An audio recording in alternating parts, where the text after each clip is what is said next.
A 7-year-old girl stood in a crowd of thousands at Buckingham Palace. Her small hand rose slowly to her face. She made a gesture that looked like an innocent wave. But it wasn't. It was a desperate cry for help. A secret signal that only one person in that massive crowd understood. The royal guard standing just 10 feet away.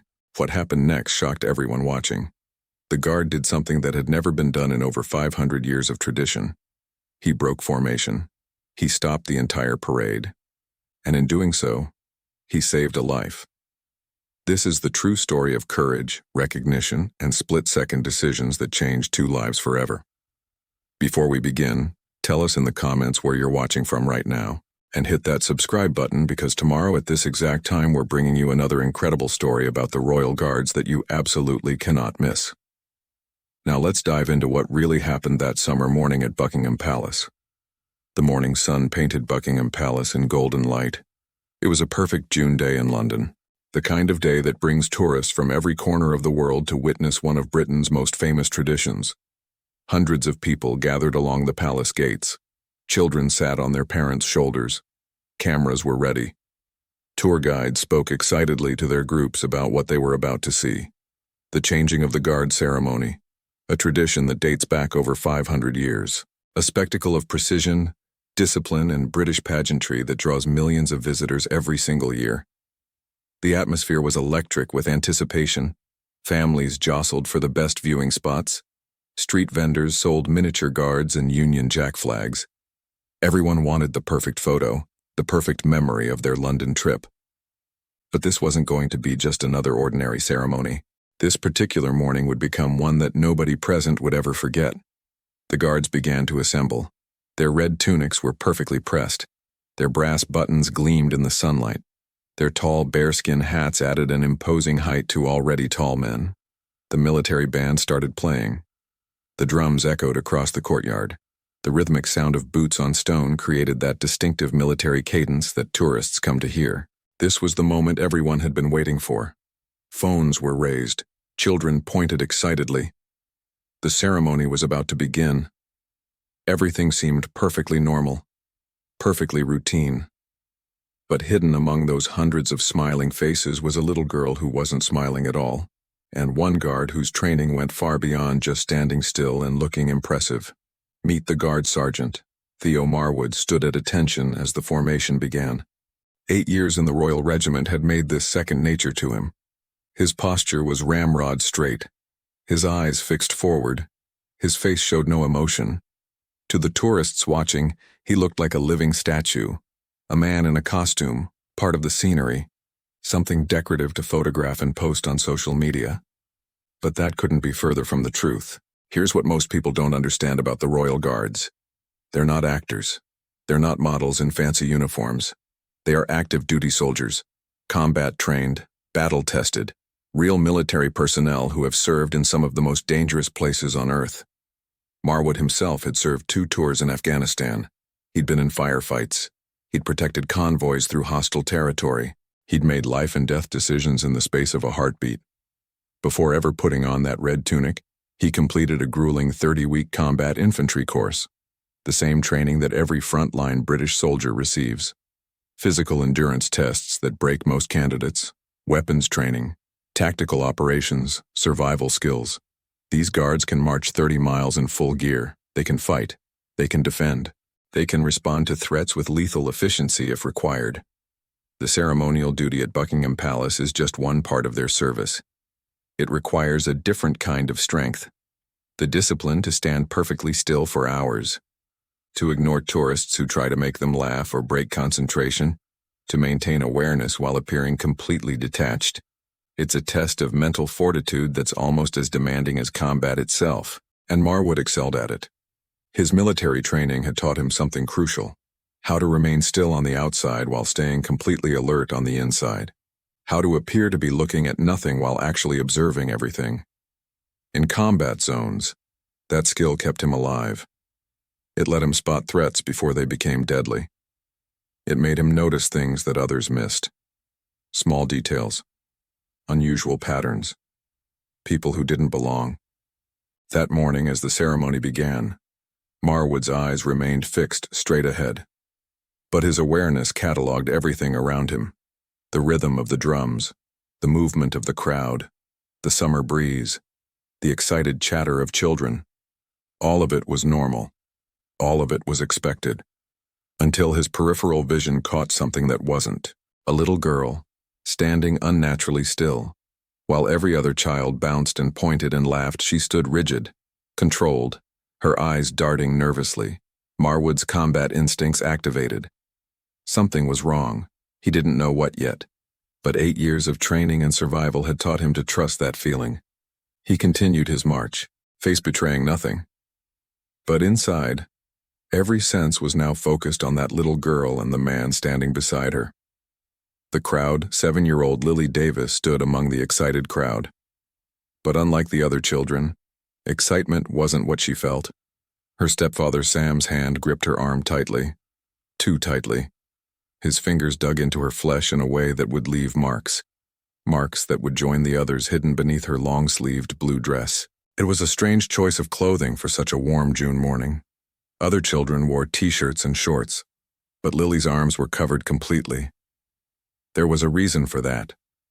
"Stand up straight," Sam muttered under his breath.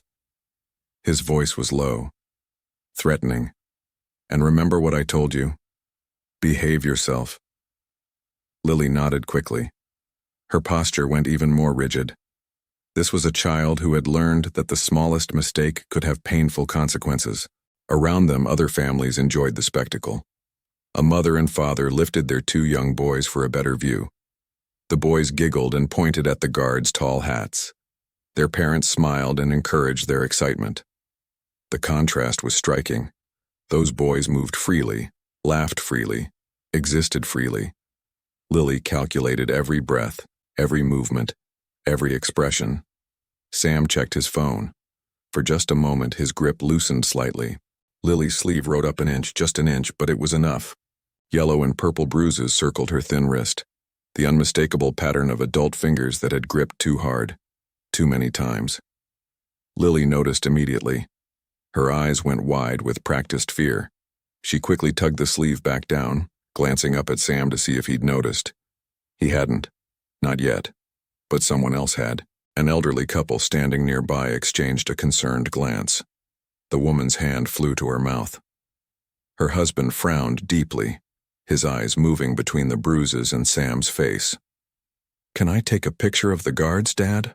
Lily whispered. Her voice was so quiet it almost disappeared into the crowd noise. "Stop asking questions," Sam replied.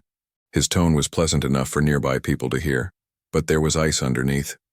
"And don't call me that in public. It's Sam. Remember?" Lily's shoulders slumped. She nodded.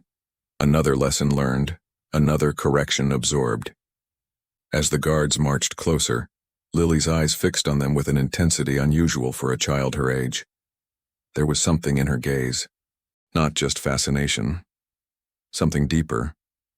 Something desperate. She was looking at those guards the way a drowning person looks at a lifeboat. The warning signs. Sergeant Marwood noticed her immediately, not because she stood out, but because she didn't. In a crowd of excited, moving, laughing children, she was an island of forced stillness. His combat training kicked in automatically. In war zones, he'd learned to spot people who didn't fit the pattern, the person walking too carefully, the civilian whose eyes showed too much fear, the child whose behavior screamed wrong even when nothing obvious was happening. This girl triggered every one of those instincts. As he marched past, their eyes met briefly, just for a second. But it was enough. Marwood saw something he'd seen before in civilians caught in conflict zones. Pure, controlled fear. Not the temporary fear of a scary movie or a thunderstorm. Something much deeper. Something that lived in her bones. The man beside her had an expensive watch, designer sunglasses, a carefully maintained appearance of affluence and respectability. But when he noticed the girl's attention wandering toward the guards, his hand tightened on her arm. A warning. A threat delivered through pressure points. The girl's reaction was immediate. Her eyes dropped. Her shoulders hunched. She transformed from curious to invisible in the space of a heartbeat. That wasn't normal child behavior. That was survival behavior. Marwood continued his ceremonial march, His face showed nothing, but his mind had flagged this interaction. He would keep watching. A Scottish family moved through the crowd, positioning themselves next to Sam and Lily. The mother smiled warmly at Lily, her eyes crinkled with genuine kindness. "First time seeing the changing of the guard?" she asked. Her accent was gentle and friendly. "My boys have been talking about it all week." Before Lily could respond, Sam shifted.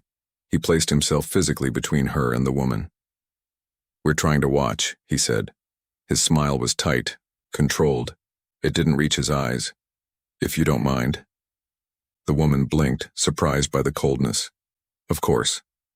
"Sorry to bother," she replied. She exchanged a glance with her husband, a glance that said, "Did that seem strange to you?" Lily's eyes had dropped to the ground again, but not before Marwood, passing by on his next turn, caught the look on her face. Longing. She'd looked at that kind woman with desperate longing, like someone drowning who'd just seen rescue slip away. Sam bent down to Lily's level. To anyone watching, it looked like a father having a quiet word with his daughter.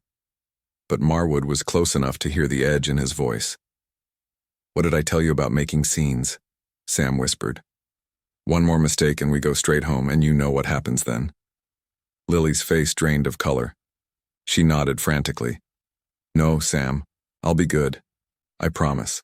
The way she used his first name struck Marwood as odd.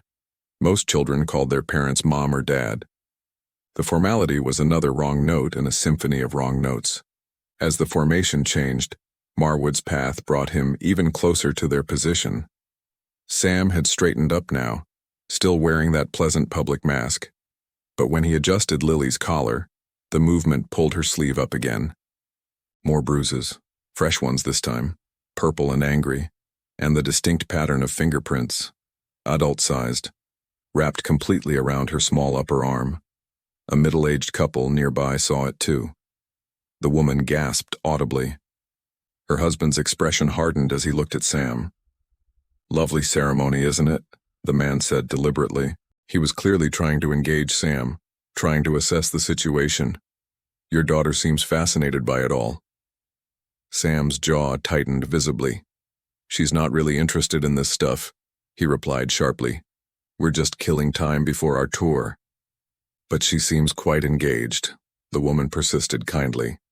She bent slightly toward Lily. "Are you enjoying the guards, sweetheart?" Lily's eyes widened. She was caught between hope and terror. She glanced up at Sam, whose smile had hardened into something dangerous, something that only she could fully recognize and understand. "She's shy," Sam said. He pulled Lily against his side. To observers, it looked like fatherly affection, but his fingers dug into her shoulder. A silent threat. A reminder. "And we don't talk to strangers." "Do we, Lily?" "No, Sam," Lily whispered. The words came out automatically, a conditioned response. The couple exchanged another glance. Something was clearly wrong here. But what could they do? Accuse a man of abusing his child based on bruises that could theoretically be explained away? In the middle of a crowded tourist attraction? They didn't know what to do. So like most people in that situation, they did nothing. They just watched, concerned but helpless. But Sergeant Marwood wasn't helpless, and he wasn't bound by civilian uncertainty. His training gave him protocols, guidelines, rules about when to act, and everything he was observing was screaming at him that this child was in immediate danger. The signal for help. As the ceremony continued, Sam's behavior grew more controlling. He checked his phone constantly, his irritation building. Lily stood perfectly still beside him, barely breathing. "Remember what happens if you make a scene," Sam whispered. His voice was just loud enough for Marwood to catch as he passed nearby. "Straight back home. And you know what that means." Lily's small body tensed. She nodded quickly. Fear flashed across her face, raw and unmistakable. The elderly couple who'd tried to engage earlier made one more attempt. The husband, a retired teacher with 40 years of experience recognizing troubled children, deliberately dropped his ceremonial program near Lily's feet. "Pardon me," he said kindly to Lily. "Would you be so kind as to hand that to me?" Lily looked up at Sam. He was distracted by his phone. She carefully bent down and retrieved the paper. As she extended it toward the man, their fingers touched briefly. "Are you all right, dear?" the woman whispered. Her eyes were kind, genuinely concerned. Lily's lips parted. Words were forming, words that desperately needed to be said. But then Sam's attention snapped back to her. "What did I just say about talking to strangers?" he hissed. He snatched the program from Lily's hand and thrust it at the elderly man. "Here's your paper. Now mind your own business." He grabbed Lily's arm roughly and pulled her away from the couple, closer to the parade barrier. The sudden movement caused her sleeve to ride up again. More bruises. Different stages of healing. Yellow ones fading, purple ones fresh. A timeline of systematic abuse written on a child's skin. "We're just concerned," the elderly man began. "About what?" Sam interrupted. His voice carried an edge now, sharp enough that nearby tourists turned to look. "About a father spending the day with his daughter. Is that so unusual?" "Stepdaughter," Lily corrected automatically. Her voice was barely audible, a tiny assertion of truth in a world of forced lies. The word hung in the air for a moment. Sam's face darkened. "What did you say?" His voice dropped to a dangerous whisper. His fingers dug into Lily's shoulder. "Nothing." "Sorry, Sam." Lily shrank into herself, making herself smaller, a survival tactic. The crowd had shifted now. Sam's raised voice and aggressive behavior had drawn attention. People were watching, whispering to each other, some recording on their phones.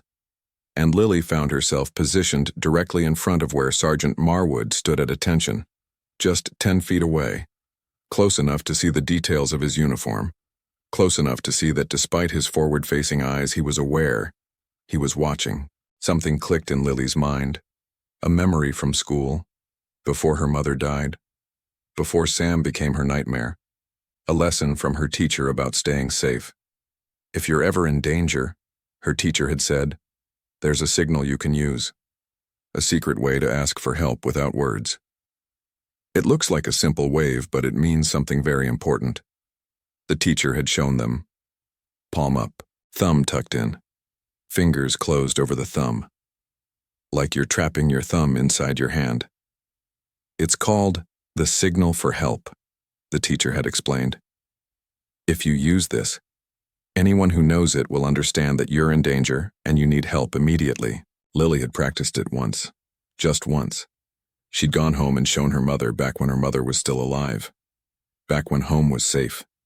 She never thought she'd actually need to use it. But now, standing in front of a royal guard with Sam's threatening presence looming over her, Lily made a decision. Maybe the most important decision of her 7-year-old life. She was going to signal for help, even if nobody understood, even if it didn't work, even if Sam punished her for it later. She had to try. Sam became momentarily distracted. Someone bumped into him from behind in the crowded space. He turned to say something sharp to them. This was Lily's chance, maybe her only chance. She raised her small hand slowly, palm facing the guard.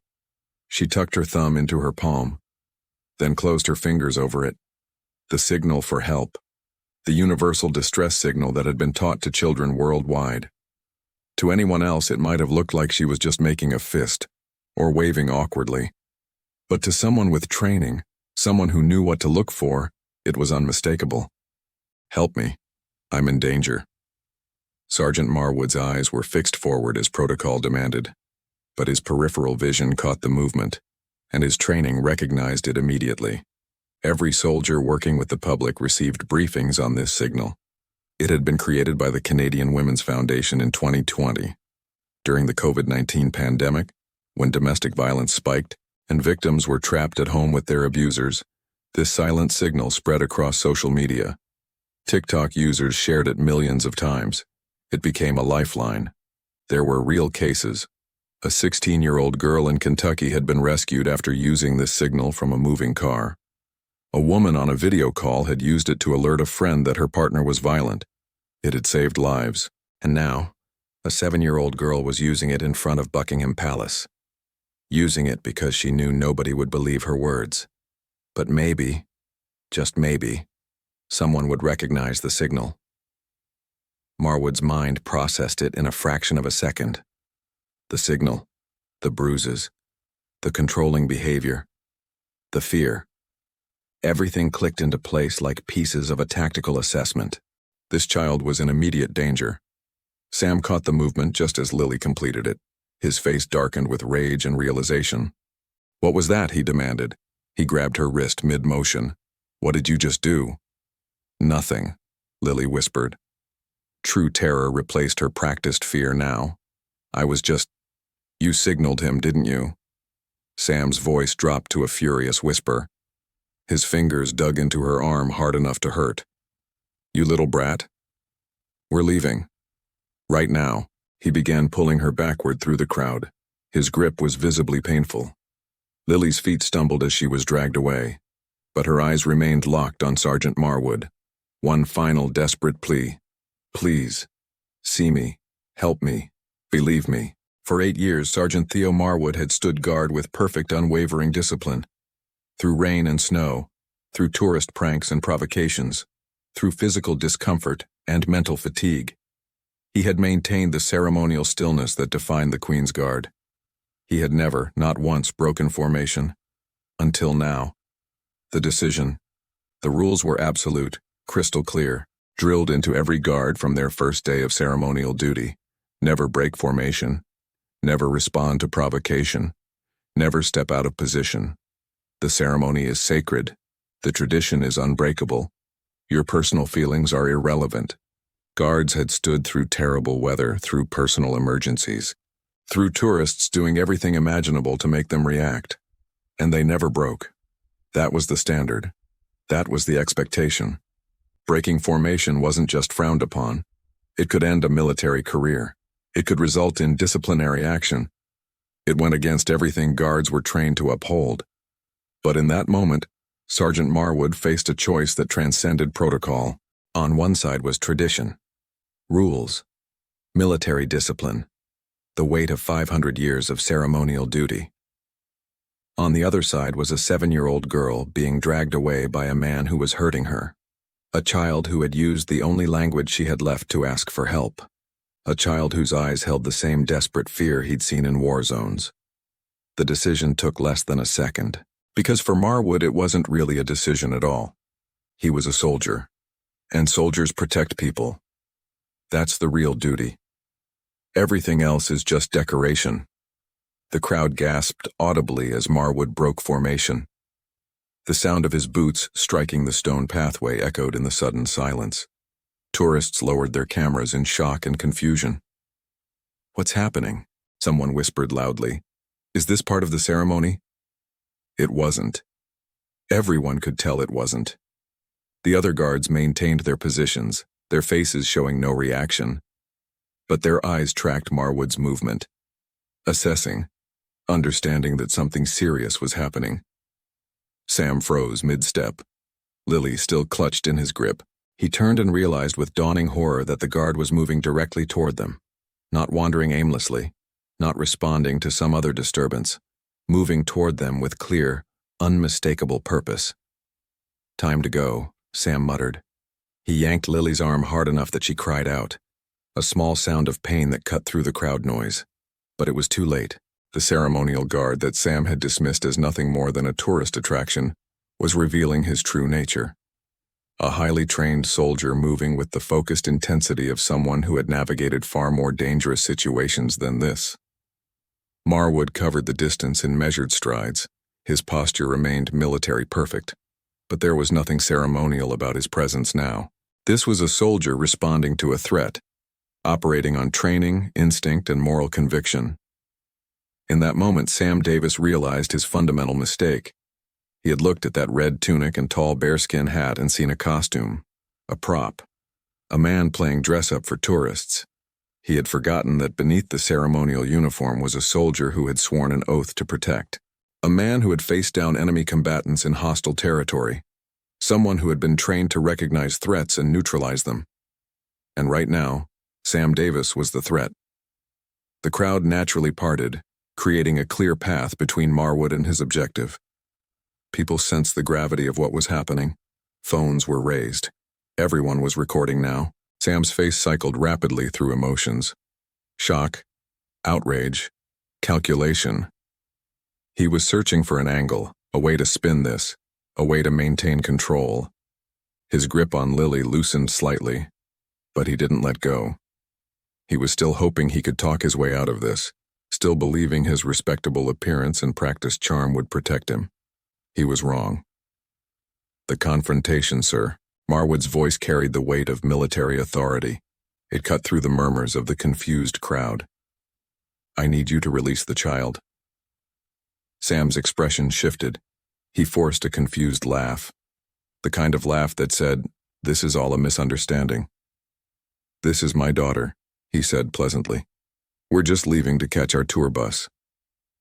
Marwood's posture remained parade ground perfect, but there was nothing ceremonial about what happened next. "Sir, I observed the distress signal. Protocol requires me to ensure the child's safety." His eyes flicked briefly to Lily. "Young lady, are you all right?" Lily's mouth opened. She wanted to speak, wanted to scream the truth, but years of conditioning fought against the hope of rescue. Before she could answer, Sam cut in. "This is ridiculous," he said.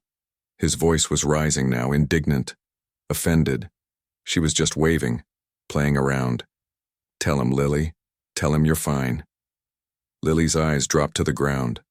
The weight of Sam's expectation pressed down on her. She was supposed to lie. That's what she always did. That's what kept her safe. But then she looked up again. Her gaze moved between Sam's warning glare and Marwood's steady, unwavering presence. The guard who had broken 500 years of tradition to reach her. The soldier who believed her signal. 2 palace security officers had noticed the disruption. They were moving toward the scene now, speaking quietly into their radios. The crowd had formed a loose circle. Many were recording with their phones despite the uncomfortable tension. "She's fine," Sam insisted. His mask was slipping now, his charm cracking at the edges. "This is completely inappropriate. You're supposed to be standing guard, not harassing tourists." "My primary duty is to protect," Marwood stated with calm precision. He addressed not just Sam, but the gathering crowd. The young lady used a recognized distress signal, one taught to children for emergencies. He turned his attention fully to Lily. His tone softened slightly. "Did someone teach you that signal in school?" Lily nodded, almost imperceptibly. Her eyes were filling with tears now. Years of fear and pain and loneliness rising to the surface. She was waving, for God's sake. Sam's voice cracked with anger. He grabbed Lily's arm roughly and pulled her closer to his side. "This is absurd. My daughter and I are here on vacation, and suddenly we're being treated like criminals." "Just a few questions, sir," Marwood replied. His tone was professional, unyielding, to clear things up. He positioned himself subtly, blocking any easy exit route. Perhaps the young lady would be more comfortable speaking with one of our female officers. A woman in police uniform was approaching now, summoned by the radio call. She had kind eyes and a calm demeanor. The kind of officer trained specifically for situations involving children. "We don't have time for this," Sam said. His facade was crumbling completely now. "Our tour leaves in 15 minutes. He tugged Lily toward the edge of the crowd. "Come on, we're going." "Sir?" Marwood's voice hardened just slightly. "I need you to stop right there." "You have no right to detain us," Sam hissed, all pretense of friendliness gone. "You're a ceremonial guard, not police." "Active duty military, sir," Marwood corrected him. His composure never wavered. "And the safety of a child supersedes all other protocols." The female police officer had reached them now. She crouched down to Lily's level, putting herself at eye height with the frightened child. "Hello there," Officer Wilson said gently. "I'm with the Metropolitan Police." "What's your name, sweetheart?" Sam interrupted before Lily could answer. "This is ridiculous, we're leaving." He pulled Lily roughly toward him. "Tell these people you're fine so we can go." Lily looked at Officer Wilson, then at Marwood, whose presence seemed to anchor her. "Give her courage." Something shifted in her expression, the look of someone making a final, desperate decision. "He hurts me," Lily whispered.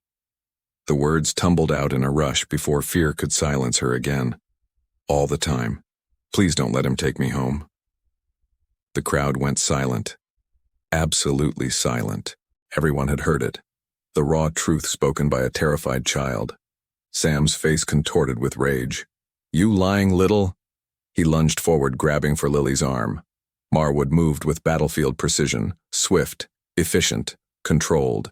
He stepped between them in one fluid motion. Sir, I need you to step back. Get out of my way, Sam snarled. His mask completely gone now, his true nature fully exposed. She's coming with me. No, sir, Marwood replied with quiet finality. She is not. Sam's hand shot out. He grabbed Marwood's shoulder, trying to push past him, trying to reach Lily. I said, get out of my way, toy soldier. It was a catastrophic error of judgment. Sam had just assaulted an active duty soldier in front of hundreds of witnesses.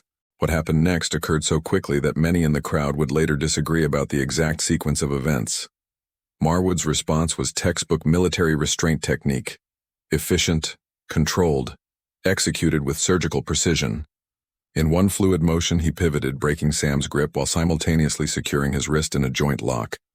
Sam found himself on his knees, instantly, immobilized by a grip that applied just enough pressure to control without causing injury. His expression transformed from rage to shock. Palace security, sir. Don't move, the two security officers commanded. They moved quickly to take control. One secured Sam while the other created space between the growing crowd and Lily. He's hurting me, Sam protested. His face was red with humiliation and anger. This guard attacked me for no reason. Actually, he didn't, a voice called out from the crowd. The elderly man who had tried to help earlier stepped forward. His wife was beside him. We've been watching this man's behavior toward the child for the past 30 minutes. She's clearly terrified of him. And I have it all on video, added the young mother. She held up her phone. The bruises, the threatening behavior, everything. Officer Wilson had gently guided Lily a few steps away, keeping herself between the child and Sam. Can you show me your arms, sweetheart? She asked quietly. Lily hesitated, then slowly pushed up her sleeves, revealing what the officer's experienced eyes immediately recognized: systematic abuse, bruises at various healing stages, some shaped distinctly like fingerprints, a clear pattern of repeated violence. Those could be from anything, Sam protested, still trying to lie his way out. Kids fall all the time. Lily, tell them how clumsy you are. Lily flinched at his raised voice, but she didn't speak. She just stared at him, years of fear written on her small face. Sir, we're going to need you to come with us, the security officer informed Sam, securing his hands.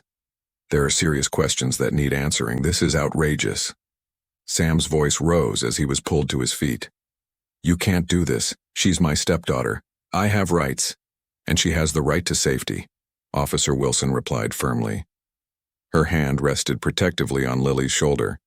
The evidence suggests that right has been violated. The aftermath. The second security officer spoke quietly into his radio. Summoning additional police support, child protection services, medical personnel. The wheels of justice and protection were now in motion. You'll regret this, Sam spat as he was led away. He twisted to glare at Lily one final time. When they realize you're lying, you'll come home. And then, that's enough, the officer holding him interrupted, tightening his grip. One more threat and I'll add intimidation of a witness to the charges. As Sam was escorted toward the security office, his angry protests faded into the distance. Lily remained frozen in place, her small body trembling. The aftermath of terror mixed with the unfamiliar sensation of hope. Officer Wilson wrapped a blanket around Lily's shoulders. You're safe now, she said softly. He can't hurt you anymore. He always finds a way, Lily whispered, years of conditioning evident in her certainty. He said no one would believe me, that they'd send me back to him because no one else wants me. Those words hung in the air, heavy with the psychological damage that Sam had inflicted alongside the physical abuse. Marwood, who had maintained a respectful distance while security handled the situation, now took a step forward. He knelt to Lily's level. His ceremonial bearskin cap made the movement somewhat awkward, but his eyes were completely serious. "I believed you," he said simply, "and I always will." The words, spoken with absolute conviction, seemed to penetrate the layers of fear that had built up around Lily's heart. For the first time since arriving at the palace, her shoulders relaxed slightly. Her eyes held something besides terror, the first fragile spark of trust. The palace medical team arrived to document Lily's injuries. Photographs were taken, notes were made. The bruises told a story of systematic ongoing abuse, evidence that would be used in the criminal case against Sam. The elderly couple and other witnesses provided their contact information. Their statements would corroborate what everyone had seen: Sam's controlling behavior, his threats, his violence. Marwood was relieved from ceremonial duty. He removed his bearskin cap, revealing close-cropped dark hair. He sat outside the palace medical office, waiting to give his official statement. "Sergeant Marwood?" Officer Wilson approached. "Lily's asking for you." "Inside." Marwood stood and followed her into the medical room. Lily sat wrapped in the blanket, a cup of hot chocolate in her hands. Her injuries had been treated and documented. When Marwood entered, her face brightened. "You came back," she said, surprised. "I said I would," Marwood replied. He took the chair beside her. "How are you feeling?" "Better." She studied him curiously. "You look different without your big hat." A small smile crossed Marwood's face. "Most people say that." "Lily's been telling us about her situation," Officer Wilson said quietly. "Her mother passed away 14 months ago. Her stepfather gained custody as the only legal guardian. He was nice at first," Lily said. Her fingers gripped the mug tightly. "But then he changed. After the funeral. He said it was my fault. That I was bad. That's why my mom died." The words revealed the depth of psychological manipulation Sam had used, blaming a child for her mother's death, using grief as a weapon. "None of this was your fault," Marwood said firmly. "You were very brave today." "What happens now?" Lily asked. Her voice was small. "Where will I go?" "Child Services will arrange emergency foster care while the case is processed," Officer Wilson explained. "Foster parents are carefully screened and—" "Foster care?" Fear returned to Lily's face. "Sam said foster homes are horrible places where nobody loves you." "That's not true," Officer Wilson assured her. "Foster parents are carefully screened. Many are wonderful people who—" "What if there was another option?" Marwood interrupted. He paused briefly, gathering his thoughts. Both Officer Wilson and Lily looked at him questioningly. "I'm certified as an emergency foster parent," Marwood explained, "through the regiment's family support program. It's part of our service to military families in crisis." He turned to look directly at Lily. "I can't promise it would be perfect. I've never been a father before. But I can promise you would be safe and never hurt again." "Are you suggesting temporary placement?" Officer Wilson asked. Her eyebrows raised in surprise. "Initially, yes," Marwood confirmed. "But I'd like to begin the adoption process as soon as possible." He kept his eyes on Lily. If Lily would be comfortable with that. The word adoption hung in the air, heavy with possibility, with hope, with a future that Lily had never dared to imagine. Her eyes widened, disbelief and hope warring on her small face. "You want to adopt me," she whispered, "but you don't even know me." "I know you're brave enough to signal for help when you needed it," Marwood replied. His voice was steady, certain. "I know you've survived things no child should ever experience. And sometimes people recognize the family they're meant to have the moment they meet." He paused, making sure Lily understood the weight of his words. "I've served in many roles, Lily. I've been a soldier, a guard, a protector, but being your father might be the most important duty I'll ever accept, if you'll have me." Officer Wilson excused herself quietly, giving them a moment of privacy, giving Lily space to process this life-changing possibility. The room was quiet except for the distant sounds of the palace. Tourists still outside, life continuing. But in this small medical room, everything was changing. "You won't get tired of me?" Lily asked. Her voice trembled. "Or change your mind. In the regiment, we make promises we don't break," Marwood said. "I won't change my mind, Lily, I promise you that. What if I'm bad? What if Sam was right and I'm too difficult?" "You're not bad," Marwood said firmly. "What happened to you wasn't your fault. And nothing you do will make me send you away. That's not how family works, real family." Lily's eyes filled with tears, but this time they weren't tears of fear. They were something else entirely. Relief. Hope. The beginning of healing. "I'd like that," she whispered. Her voice was so quiet Marwood almost missed it. "I'd really like that." Marwood nodded, emotion briefly tightening his throat. "Then I'll start the paperwork today." Officer Wilson returned with forms and documents. Marwood filled them out with military precision. His signature on the emergency placement forms represented more than just legal authorization. It was a promise, a commitment, a new mission. The paperwork took hours. Background checks had to be verified. The regiment's family support program coordinator was called. Child Protection Services conducted a rapid assessment. But by late afternoon, everything was approved. Emergency placement granted pending full adoption proceedings. 3 hours after breaking formation to save a little girl, Sergeant Theo Marwood walked through the palace gates with Lily by his side. His ceremonial uniform had been replaced by civilian clothes, jeans and a simple shirt, but his military bearing remained unmistakable. "Ready to go home?" he asked, offering his hand. Lily slipped her small hand into his. The word home sat on her tongue, a word that had meant fear and pain for so long. But now maybe it could mean something different. "Home," she repeated, testing it, finding it held no fear anymore.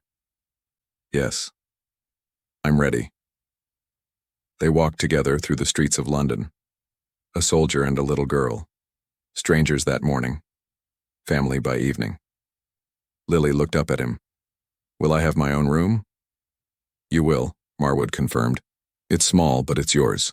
We can decorate it however you want. Can I have books? I like reading. As many books as you want. And will you teach me? About being brave like you?" Marwood stopped walking. He knelt down to her level again, right there on the sidewalk, looking her directly in the eyes. "You're already brave, Lily. Braver than most soldiers I've served with. What you did today took more courage than anything I've done in my entire military career." Lily's eyes widened. "Really? Really? You asked for help when you needed it. That's the hardest thing in the world to do, and you did it." A small smile crossed Lily's face, her first real smile of the day.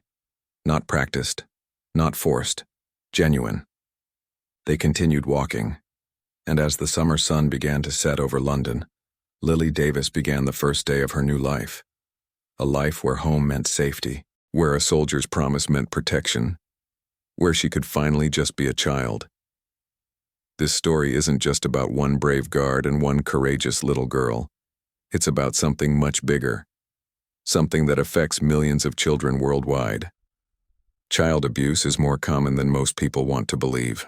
Statistics show that 1 in 7 children experienced abuse or neglect in the past year. That's not just a number.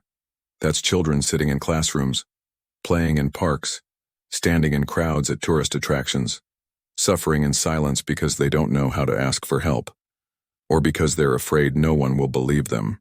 The signal for help that Lily used was created specifically to address this problem. During the COVID-19 pandemic, domestic violence cases skyrocketed.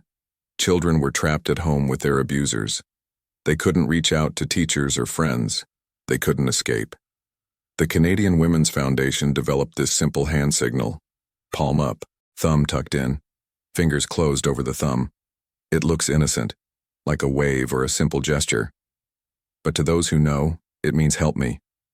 I'm in danger. The signal went viral on TikTok. Millions of people learned it, shared it, taught it to their children, and it started saving lives. That 16-year-old girl in Kentucky who used it from a moving car, she'd been kidnapped. A driver on the highway recognized the signal and called 911. Police tracked the vehicle and rescued her. Her captor was arrested. A woman on a Zoom call used it when her abusive partner walked by. Her coworker saw it, understood, and called for help. That woman is alive today because someone recognized the signal. But here's the thing. The signal only works if people know it, if people are paying attention, if people are willing to act when they see it. Sergeant Marwood could have ignored what he saw. He could have convinced himself it wasn't his business, that someone else would handle it, that breaking formation wasn't worth the risk to his career. But he didn't. He acted. He put a child's safety above tradition, above protocol, above his own career concerns. And that's the lesson here. Sometimes the rules need to bend for humanity. Yes, the changing of the guard is a 500-year tradition. Yes, ceremonial duties are important. Yes, discipline and protocol matter. But none of that matters more than a child's life. The Royal Guards aren't just ceremonial figures. They're real soldiers who have seen real combat. They've protected people in war zones. They've made split-second decisions under fire. They've sworn an oath to protect. That oath doesn't stop being relevant just because they're standing in front of Buckingham Palace instead of a combat zone. Marwood recognized that. He understood that being a soldier means protecting those who cannot protect themselves, whether that's on a battlefield in Afghanistan or in a crowd of tourists in London. His training gave him the tools to recognize the signs. His courage gave him the strength to act. And his humanity reminded him what truly mattered. Think about the people in that crowd who saw something wrong but didn't act. The elderly couple who tried to engage but eventually backed away.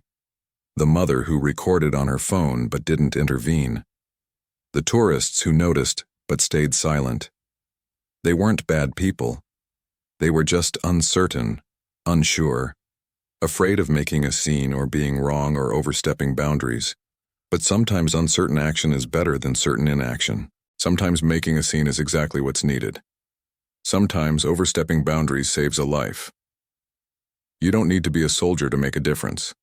You don't need combat training or military authority. You just need to pay attention, to trust your instincts, to be willing to speak up when something feels wrong. Learn the signal for help. Teach it to your children. Watch for the signs of abuse in your community. Unexplained bruises, fearful behavior. Children who flinch at sudden movements or speak in overly careful ways. Trust your gut. If something seems wrong, it probably is. Make the call. Ask the question. Be the person who cares enough to get involved. You might be wrong. The situation might be innocent. But you also might be right. And if you're right, your willingness to act could save a life. That's what happened at Buckingham Palace that June morning. One guard who was willing to break tradition, one little girl who was brave enough to signal, and hundreds of witnesses whose recordings and statements helped ensure justice was served.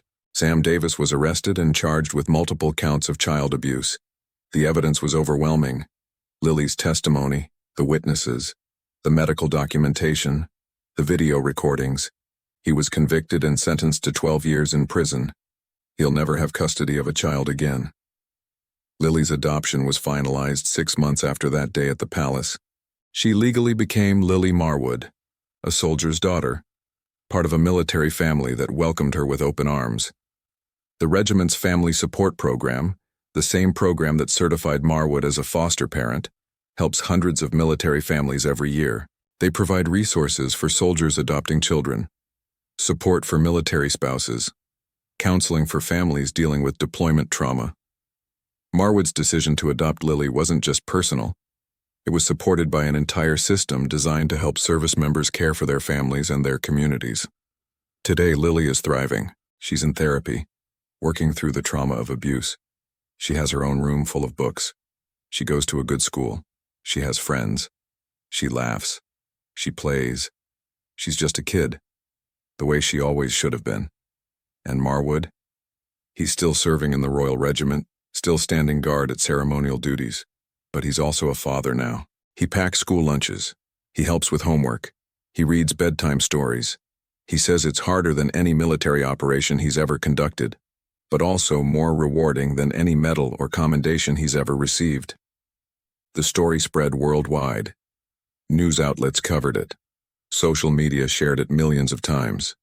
But more importantly, It educated people. It taught millions more about the signal for help. It reminded people that the guards aren't just tourist attractions. They're real soldiers with real duties. And it showed one undeniable truth. One person can make a difference. One moment of courage can change everything.